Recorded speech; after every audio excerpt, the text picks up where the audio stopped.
Mulungu analenga muntu chifanizo chake, kuti muntu akhale woyera ndiwo panda chimo. Koma muntu anasankha chimo nakhala wodetsedwa. Koma Mulungu pa chikondi chake natipatsa chiwombolo. Chikoma, chikoma pa dziko lapansi. Chikoma, chikoma pa dziko lapansi. Yesu anakhala nsembe yathu, otifera pamtanda, kuti enzo yangana mtandao apulumuke. Idzakhala nthawi yodabwitsa pa tsiku lomalizalo, komwe ntenda ndidzowawa zonse. Sitidzapezeka. Yesu anakhala nsembe yathu, potifera pamtanda, kuti aliyense yangana mtandao apulumuke. Chisomo, chisomo pa dziko lapansi. Chisomo, chisomo pa dziko lapansi. Yesu anakhala nsembe yathu, potifera pamtanda, kuti enzo yangana mtandao apulumuke.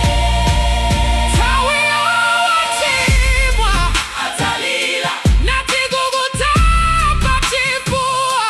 Kwa iye wakudza kwa Mbuye kudzaweruzidwa.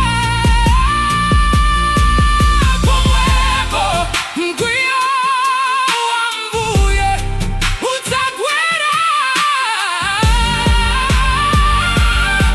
pa iwo. Mayo, mayo adzalira pa dziko lapansi. Mayo, mayo adzalira pa dziko lapansi.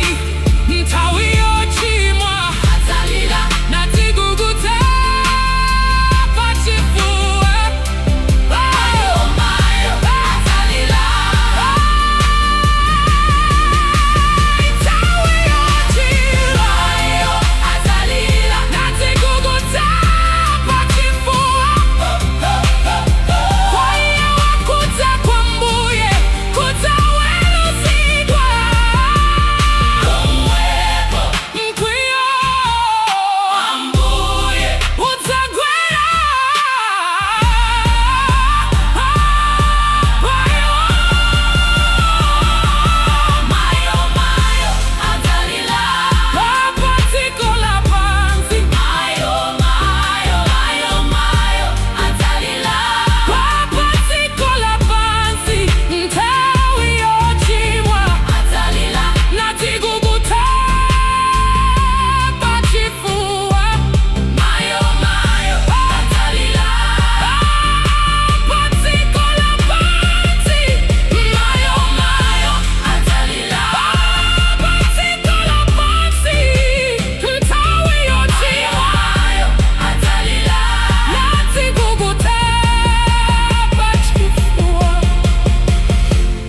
Wodala ndiye woyera mtima, ndiye adzaukitsidwa, kukitsidwa koyamba kwa lipenga loyambalo, ndipo